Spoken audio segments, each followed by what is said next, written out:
Good afternoon friends, मैं जुगमार फिर से अपनी सब बताए कहानी लेके आया हूँ। आज हमारे साथ निखिल सैन है, जिन्होंने नर्सिंग ऑफिसर के पद पे चयन हुए। उनसे जानेंगे उनकी पूरी जर्नी से बताए कहानी। तो सबसे पहले स्वागत करते हैं अपने चैनल सबसे बड़ा मोटिवेशन में। स्वागत है आपका हमारे चैनल में। तो आपका शुरुआती परिचय है वो हमारे दर्शकों के बारे में बता दीजिए। मेरा नाम निखिल सेन है। मैं जावता गांव का निवासी हूँ और मेरा चयन नर्सिंग ऑफिसर के पद पे हुआ है। हाँ, तो निखिल, आपका जो शुरुआती एजुकेशन करियर है 10वीं 12वीं का कैसा रहा? 10वीं 12वीं मैंने यहीं गांव से करी, जावता गांव से। इसमें मेरे 10वीं में 76% रहे और उसके बाद में मैंने 11वीं में साइंस बायोलॉजी से करी और 12वीं में मेरे 86% रहे उसमें। 86, इसका मतलब जैसे परसेंटेज को देखें तो आप एक मेधावी छात्र में रहे हैं। तो निखिल, आप ये बताइए कि 11th में जैसे काफ़ी अधिकतर जो रेशो रहता है साइंस बायो का और मैथ का, तो उसमें साइंस मैथ आगे है, तो साइंस मैथ ज़्यादा लेते हैं। तो आप ये बायो लेने का क्या ये विषय कैसे किया? जी, मेरा शुरू से ये था कि मैं मेडिकल लाइन को प्रेफर करूं। मेरा इंटरेस्ट था मेडिकल लाइन में जाने में, तो इसलिए मैंने साइंस बायोलॉजी चूज़ किया। साइंस बायोलॉजी आपने चूज की। और जब आपको पता चला कि ये वैकेंसी आई है तो किसने आपको सजेस्ट किया, बताया कि आपको ये फॉर्म भरना चाहिए, इसमें आपको जॉब करनी है, ये सब कैसे हुआ? हमारे क्लासमेट सारे लगभग इसका वेट कर रहे थे शुरू से ही वैकेंसी का। हमें पता था कि आने वाली है और जैसे ही वैकेंसी आई हमने पता चला, सारे दोस्तों में बातचीत हुई इस बारे में और फिर उसकी तैयारी में लग गए हम। तो निखिल, आप ये बताइए हमें कि जैसे जो 80-20 का जो रेशो बना रहता है, जैसे 80 का गर्ल्स का रहता है, शायद 20 का बॉयज़ का रहता है। जी हाँ। तो काफ़ी जो युवा इसको देख के सोचते हैं कि 20 में मेरा नंबर कहाँ आएगा, कैसे हम क्या करेंगे। तो ये आपने इसको कैसे हैंडल किया कि 20% में ये जो बॉयज़ के हैं तो उनमें भी हम नंबर ला सकते हैं? तो ये मोटिवेशन कैसे आया आपको? जी, देखा जाए तो 20% भी काफ़ी है एक बच्चे के लिए। देखा जाए तो एक लड़के के लिए अपने को तो एक सीट की ज़रूरत होती है एक बंदे को। तो इसी तरीके से मैं हमेशा कॉन्फिडेंट था कि अगर मैं तैयारी करूँगा तो श्योर मेरा हो ही जाएगा, चाहे 20% हो या कम हो। और जैसे दिल्ली एम्स के आप प्रेफरेंस रखते थे, साथ में आपको यही चाहिए थी। जी तो जैसे दिल्ली एम्स है और भी एम्स है, तो और एम्स में दिल्ली एम्स में क्या फ़र्क है, डिफरेंस क्या है? एक तो ये जयपुर से पास पड़ता है, सबसे ज़्यादा पास, उसके बाद में जोधपुर है। और साथ ही मैंने अपने सीनियर से भी बातचीत करी तो उन्होंने मुझे प्रेफर किया कि दिल्ली एम्स ठीक रहेगा, पास में भी है, साथ ही स्टैंडर्ड भी है वहाँ से। तो निखिल, आप ये बताइए कि इसकी जो तैयारी थी नर्सिंग ऑफिसर की, ये कहाँ से किया आपने? कोई लाइब्रेरी का सहारा लिया, कोई कोचिंग ली, कैसे की इसकी तैयारी? मैंने इसके लिए ऑनलाइन कोचिंग ली थी। कंसेप्ट आर्यन नाम से एक कोचिंग है, वो मैंने ली और 8 महीने की वो मैंने कोचिंग करी। उसके बाद में मैंने नोट्स रिवाइज करे उसके।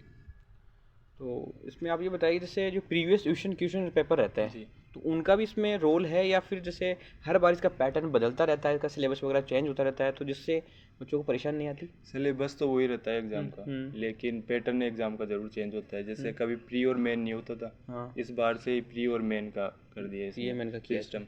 जी, और प्रीवियस ईयर की क्वेश्चन तो एब्सोल्युटली इम्पोर्टेंट है ही। इसके लिए मैंने बुक्स प्रेफर करी थी, कम्पिटिटिव बुक्स जिसमें प्रीवियस ईयर के क्वेश्चन दिए हुए होते हैं, वो मैंने वो करी आपने थी। किए थे। जी, लेकिन आप जब पढ़ाई करते थे, स्टडी करते थे, तो सुबह से शाम तक का वो एक बार शेड्यूल बताइए। आप जैसे कैसे पढ़ते थे? सुबह उठ के जो उठते थे, दोपहर में या शाम को कैसे पढ़ते थे आप? जी, सुबह मैं वैसे जल्दी नहीं उठता था। जो नॉर्मल टाइम है 7 बजे तक मैं उठता था। उसके बाद मैं दैनिक क्रिया करके मैं पढ़ने बैठता लगभग 8 बजे। और दिन में ही मैं प्रेफर करता था पढ़ना ज़्यादा।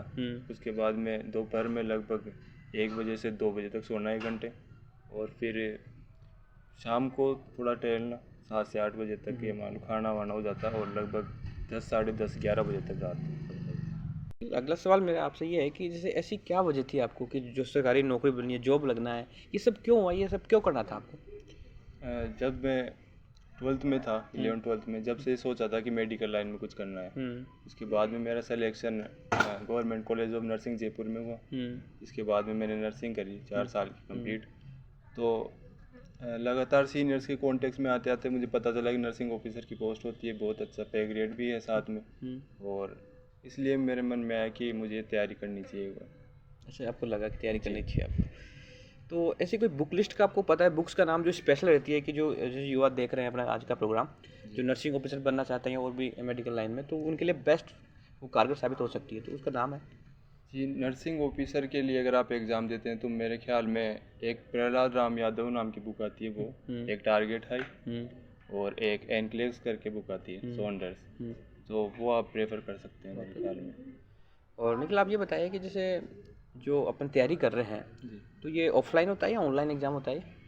ये ऑनलाइन एग्ज़ाम होता ये है, online exam computer based exam होती है आपकी, जिसमें प्री और मेन दोनों होते दोनों ऑनलाइन होते हैं। तो निखिल आप ये बताइए कि जैसे एक तो ऑफलाइन का अपन मॉडल पेपर देते हैं, टेस्ट वगैरह देते हैं, और एक ऑनलाइन देते हैं, हैं। तो बेस्ट ज़्यादा किस में सही रहता है, ऑनलाइन वाला रहता है या ऑफलाइन वाला रहता है?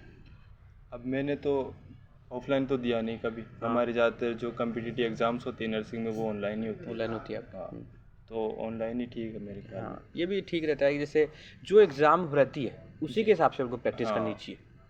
जी, तो निखिल जो सोशल मीडिया है उसका इस्तेमाल कैसे किया आपने? देखिए फ़ोन का कम से कम इस्तेमाल किया मैंने। मैं सिर्फ एक टेस्ट सीरीज ज्वाइन कर रखी थी मैंने, तो वो 2 घंटे के लिए मैं 2 टेस्ट देता था उसमें। उसके अलावा व्हाट्सएप पे कोई इंपॉर्टेंट मैसेज हो कॉलेज की तरफ से या एम्स की तरफ से, तो वो देखने के लिए ही सिर्फ मैं मोबाइल का यूज़ करता था। बाकी मैंने सारे ऐप वगैरह लगभग डिलीट ही कर रखे थे। ये बहुत अच्छी बात है। आज के ज़माने में जो फ़ोन के बिना रह नहीं सकते, फिर भी उन्होंने फ़ोन को साइड में रख के उसको स्किप करके अपनी जो स्टडी प्लान की थी, जब आपको ऐसा लगता था कि मैं बोर हो रहा हूँ, मेरा टाइम से नहीं जा रहा, पढ़ाई नहीं चल रही, तो उस समय अपने आप को जैसे मूड ठीक करने के लिए क्या करते थे? आपकी हॉबी क्या थी? जैसे मेरा मन नहीं करता कई बार पढ़ने का या मैं बोर हो जाता, तो मैं बच्चों के साथ खेलना प्रेफर करता था उस टाइम पे। और थोड़ी देर बाहर घूमना। बाहर घूमना। जी, बाहर घूमना और बच्चों के साथ खेलना ही आपके हाँ। पास टाइम थे। जी, आपका जो फैमिली है, परिवार है, उसका सपोर्ट कैसा रहा शुरू से लेकर अब तक, बताइए? फैमिली ने हमेशा मुझे सपोर्ट किया हर कदम पे। कभी ये नहीं कहा कि हमें पैसों की ज़रूरत है, तू बड़ा बेटा है तो तुझे कमाना है। किसी भी तरीके से हमेशा प्रमोट ही किया है कि तुझे पढ़ते रहना है, आगे बढ़ना है हमेशा। और इस तरीके से जब से मैंने पढ़ाई स्टार्ट करी है, लगभग 11th क्लास से मुझे लगा कि अब थोड़ी ज़्यादा पढ़ने की ज़रूरत है, तो तब से ही फैमिली का सपोर्ट मेरे साथ रहा हमेशा। ये बहुत अच्छी बात है कि आजकल ऐसी फैमिलियाँ कम होती है जो अपने बच्चों को कह सके कि हम आपके साथ हैं, आप सिर्फ पढ़ाई करें। ये बहुत अच्छी बात है।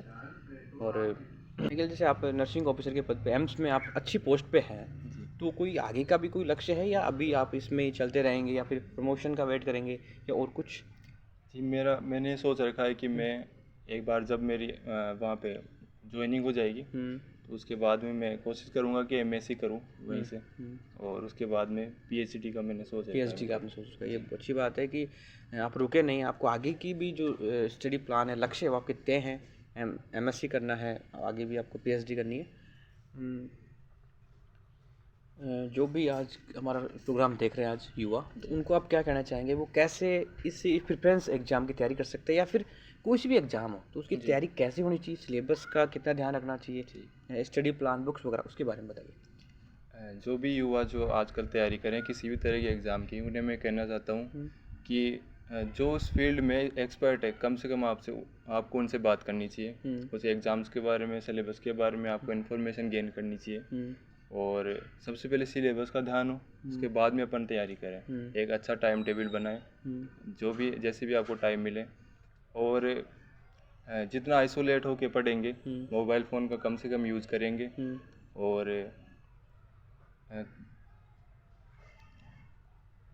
वो ठीक रहेगा मेरे ख्याल में। ये बहुत अच्छी बात बताई कि सरल शब्दों में एक बहुत बड़ी बात कह दी कि आप अपना जो भी एग्ज़ाम है उसका सिलेबस निकालें, उसकी तैयारी करें, प्रेफरेंस करें, और निश्चित ही आपको सफलता मिलेगी। लास्ट में कोई गुरु मंत्र हो, कोई सफलता कोई मंत्र हो, या कोई बात कह सकते हैं, आप बता सकते हैं?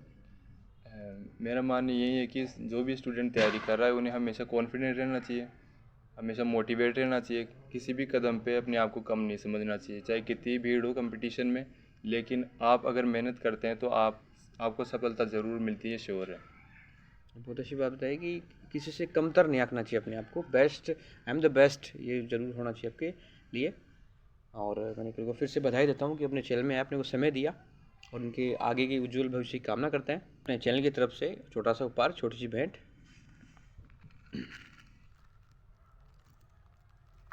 और मैं फिर से कहूँगा, यदि अभी तक आपने मेरा चैनल सब्सक्राइब नहीं किया तो यूट्यूब पे जाइए, लाइक शेयर सब्सक्राइब कीजिए। इससे क्या होगा, जो मेरे चैनल में वीडियोज़ है वो सबसे पहले आप तक पहुँचेंगे।